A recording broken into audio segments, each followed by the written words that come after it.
Kembali di Kompas yang Saudara, hari ini Litbang Kompas merilis hasil survei Pilkada Jawa Barat. Survei melalui wawancara tatap muka yang diselenggarakan Litbang Kompas pada tanggal 1 hingga 9 November 2024. Sebanyak 630 responden dipilih secara acak menggunakan metode pencuplikan sistematis bertingkat di Jawa Barat.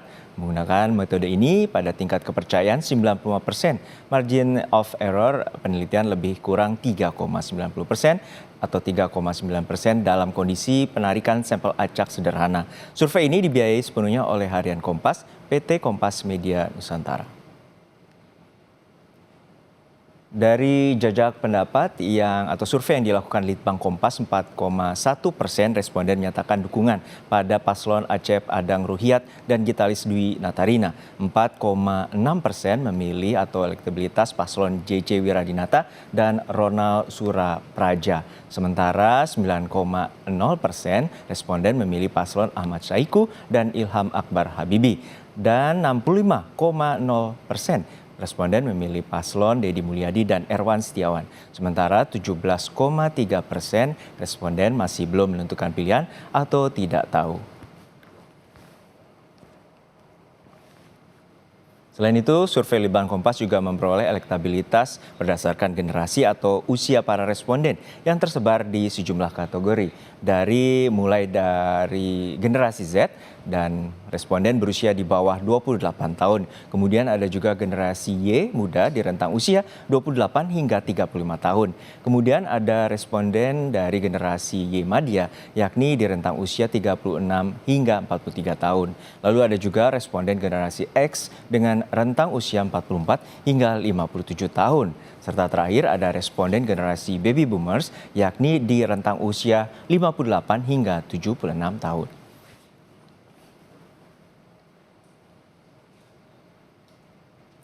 Kemudian survei Litbang Kompas juga memperoleh data sebaran dukungan pemilih sejumlah parpol di Pemilih Kada Jawa Barat 2024. Mulai dari pemilih Partai Kebangkitan Bangsa, Partai Gerakan Indonesia Raya, Partai Demokrasi Indonesia Perjuangan, Partai Golongan Karya, Partai Nasional Demokrat, Partai Keadilan Sejahtera, dan Partai Amanat Nasional, dan Partai Demokrat.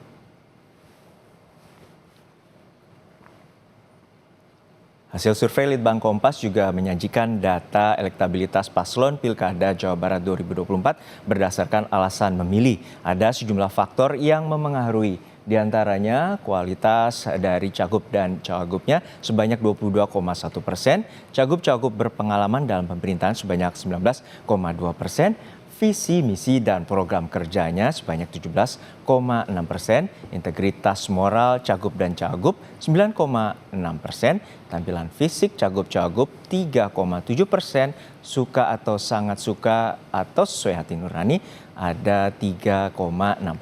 Sementara mewakili semangat identitas Jawa Barat sebanyak 2,6%. Karakter personal 2,4%, sedangkan alasan karena mengetahui paslon itu saja 2,%. Lalu atau 2,0%. Alasan selanjutnya dermawan atau berjiwa sosial sebanyak 2%. Pilihan keluarga maupun kerabat terdekat 1,9%, lalu publik figur atau orang terkenal sebanyak 1,8%. Selebihnya suka belusukan dan berbaur dengan masyarakat sebanyak 1,3%. Lainnya 7,8% dan menjawab tidak tahu sebesar 2,6%.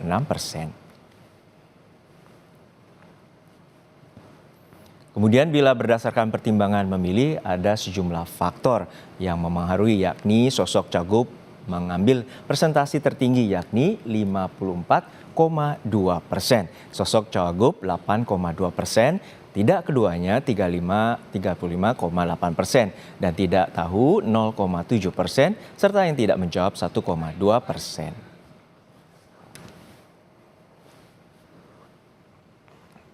Lalu seperti apa peluang para calon kepala daerah Jawa Barat memenangkan kontestasi Pilkada 2024? Kita sudah bersama dengan peneliti senior Litbang Kompas, Bestian Nainggolan. Selamat siang, Mas Bestian. Kita akan berbincang terkait dengan elektabilitas dari Pilkada Jawa Barat yang telah dilakukan dari tanggal 1 hingga 9 November kemarin.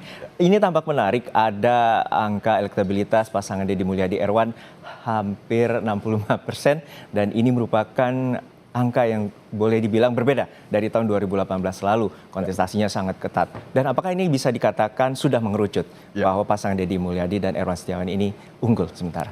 Ya, Juno, ini luar biasa sekali kalau kita lihat hasil dari kajian Litbang Kompas terkait dengan Pilkada Jawa Barat. Tadi telah disebutkan bahwa ini adalah berbeda dengan pilkada-pilkada di masa sebelumnya, terutama semenjak pilkada langsung dilakukan di Jawa Barat. Kenapa begitu? Karena baru kali ini calon katakanlah pemenang yang menduduki urutan nomor 1 itu menempati 65,0% suara, hampir 2/3. Ini luar biasa. Padahal sebenarnya di masa lalu rumusannya sederhana.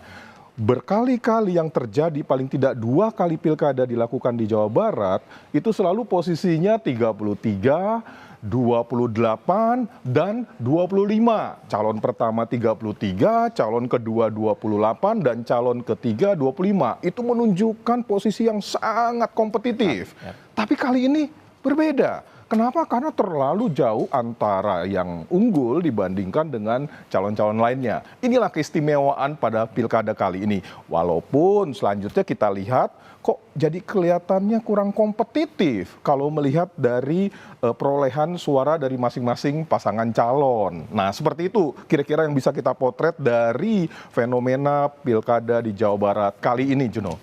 Nah, ini juga tadi survei Litbang Kompas menampilkan bagaimana unsur popularitas. Unsur popularitas itu artinya keterkenalan, kemudian unsur sekedar mengetahui dan bahkan juga tidak mengetahui. Nah, ini dari posisi elektabilitas Deddy Mulyadi dan Erwan Setiawan ini sepertinya popularitasnya melebihi dari yang lain juga. Seperti apa gambarannya? Ya, mungkin dalam hal ini kita bisa tahu apa yang disebut dengan tak kenal maka tak sayang. Kira-kira seperti itu. Kenapa demikian? Karena posisi 65% yang diperoleh dari Deddy Mulyadi maupun Erwan Setiawan itu pun juga tidak lepas dari kondisi keterkenalan pasangan ini dibandingkan dengan yang lainnya.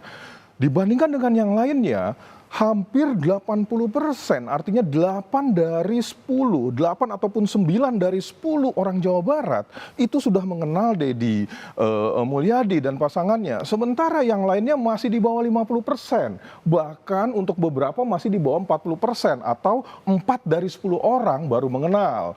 Nah, dari sini kelihatan bahwa tingkat elektabilitas yang tinggi itu berbanding lurus juga dengan tingkat pengenalan yang terjadi di masyarakat Jawa Barat. Dan kalau kita cek lagi, ini pun juga berkaitan lagi dengan tingkat kesukaan masyarakat terhadap sosok yang memang pada saat ini menjadi leading di dalam pilkada Jawa Barat. Nah, juga ada sebaran pemilih muda dari terkait dengan generasi Z, kemudian generasi Y dan juga X dan baby boomers. Nah, seperti apa kemudian pemilih ini akhirnya lebih banyak juga pemilih muda yang mengenal Deddy Mulyadi. Boleh dikatakan usia dari Deddy Mulyadi juga tidak tergolong muda. Lalu seperti apa gambarannya? Ya, Juno, ini juga menjadi salah satu yang kita pelajari dan kita cermati dari pilkada kali ini. Kenapa begitu? Karena uniknya pasangan ini adalah sebenarnya mereka diterima di segala macam lapis identitas. Nah, sedemikian besarnya jarak yang terjadi karena berkonsekuensi langsung selanjutnya dengan identitas-identitas dari pemilih yang memilihnya. Kita lihat dari segi usia di sini bahwa pemilih muda pun juga tertuju pada pasangan yang memang pada saat ini sedang memimpin. Begitu juga makin tua usia masih tetap leading. Walaupun di usia yang paling tua menurun tingkatannya dibandingkan dengan usia yang muda. Nah, kita ingin mengetahui sebenarnya apa yang mempengaruhi pasangan ini tiba-tiba kok justru kalangan muda yang memang justru menjadi pemilih besar dibandingkan dengan kalangan yang lainnya. Saya pikir ini terkait dengan masalah investasi politik yang dilakukan oleh pasangan ini yang sudah terjadi jauh-jauh hari dibandingkan dengan pasangan-pasangan lainnya yang relatif kalau kita lihat dalam perkembangannya baru mungkin 2 atau 3 bulan terakhir setelah putusan Mahkamah Konstitusi yang menurunkan batas ambang di Jawa Barat dan di wilayah lain sehingga yang kita ketahui di sini tingkat pengenalan yang kita bahas menjadi lebih rendah dibandingkan dengan pasangan yang memang pada saat ini sedang memimpin. Nah, selain dari responden, tapi juga ada sebaran pemilih parpol. Ya. Parpol ini juga kita mengetahui ada sejumlah parpol pengusung. Ada 4 parpol pengusung untuk Deddy Mulyadi dan juga ada basis parpol lainnya seperti PDIP, kemudian PKB, kemudian juga ada PKS. Nah, menarik bahwa Jawa Barat ini bisa dikatakan salah satu pemilih terbesarnya adalah PKS. Untuk dari catatan Litbang Kompas tersendiri saya catat PKS itu 44,6% ke pasangan Deddy Mulyadi Erwan dan juga ada PKB 55,6% ke Deddy Mulyadi dan juga PDIP bahkan 77,3%. Seperti apa catatan dari Litbang Kompas? Iya, ini pun juga menjadi salah satu sisi yang memang menjadi menarik di dalam Pilkada Jawa Barat. Kenapa begitu? Yang kita ketahui biasanya di Jawa Barat ini, pasangan yang diusung oleh calon itu selalu juga merepresentasikan pilihan dari masyarakat. Kita cek di sini, PKB. PKB mengusung pasangan calon nomor 1, tetapi yang terjadi di sini sebagian besar tertuju kepada kepada pasangan dari Deddy dan Erwan. Begitu juga kita lihat PDIP.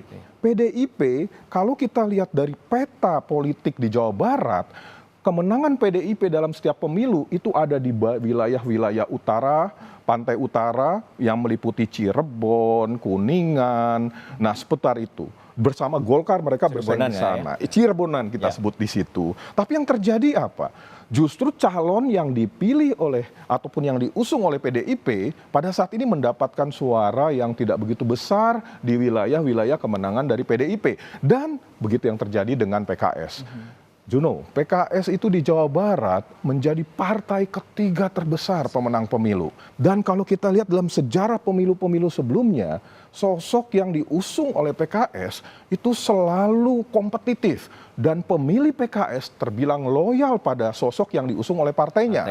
Tapi kalau kita lihat dari hasil sekarang, justru terjadi semacam perubahan di sini sementara. Sementara di sini bahwa sebagian besar masih tertuju kepada pasangan Deddy Mul dibandingkan dengan pasangan yang memang diutus ataupun diusung oleh partainya. Bahkan Presiden PKS sendiri yang tampil di sini sebagai calon gubernur di Jawa Barat. Nah, hanya menurut kami ini masih bersifat sementara. Yang kami selama ini ketahui, PKS itu adalah menjadi partai yang paling loyal. Dan sejarah pemilu di Jawa Barat, paling tidak 20% calon PKS itu mendapatkan suara. Hasil kali ini masih 9%. Nah, ini yang menjadi tanda tanya dan sekaligus juga yang menarik kita cermati nanti. Jawa Barat selalu terpilah berdasarkan geopolitik wilayah dan geokultur masing-masing. Tetapi kali ini semuanya ditarik semuanya pemilih sebagian besar kepada pasangan Deddy dan Erwan. Nah, ini juga pertanyaan selanjutnya di 27 November nanti. Apakah ini semuanya akan terjadi seperti apa yang dihasilkan oleh survei 2 minggu sebelum hari pemungutan suara? Yang menarik juga apakah bisa juga memiliki korelasi terkait dengan responden pemilih dari pemilihan presiden. Karena kalau dari catatan tokoh Prabowo Subianto ini ada 73% solid untuk mendukung paslon yang diusung oleh koalisi pengusung juga dari paslon Prabowo dan Gibran. Lalu seperti apa catatan dari Litbang? Iya, kalau kita cermati di dalam sejarah pemilu nasional, Jawa Barat memang tempat di mana calon presiden Prabowo Subianto itu selalu menempati posisi yang tertinggi. Nah, ketika sekarang ya calon yang memang merupakan representasi politik dari kekuatan Kim plus itu partai-partai yang memang mengusung Pak Prabowo Subianto, dengan demikian ini berbanding lurus dan yang dikatakan oleh Juno tadi berkorelasi dan terjadi di sini. Jadi bagi Deddy Mulyadi dan Erwan sampai hari ini mungkin melihat hasil survei dia bisa merasakan berada di atas pasangan yang lainnya. Nah, dengan kekuatan-kekuatan berbasis identitas, kemudian berbasis latar belakang demografi, kemudian berbasis latar belakang tadi yang kita bahas pilihan-pilihan presiden sebelumnya, semuanya nyaris tertuju pada sosok pasangan ini. Menarik untuk dicermati dan tampaknya masih ada peluang walaupun agak sedikit tipis dan juga sudah mengerucut ke 65%. Kita nantikan juga bagaimana nanti pun masyarakatnya akan memilih pada 27 November mendatang. Sekali lagi terima kasih Mas Bestian Nenggolan, peneliti senior Litbang Kompas telah berbagi bersama kami di Kompas Siang.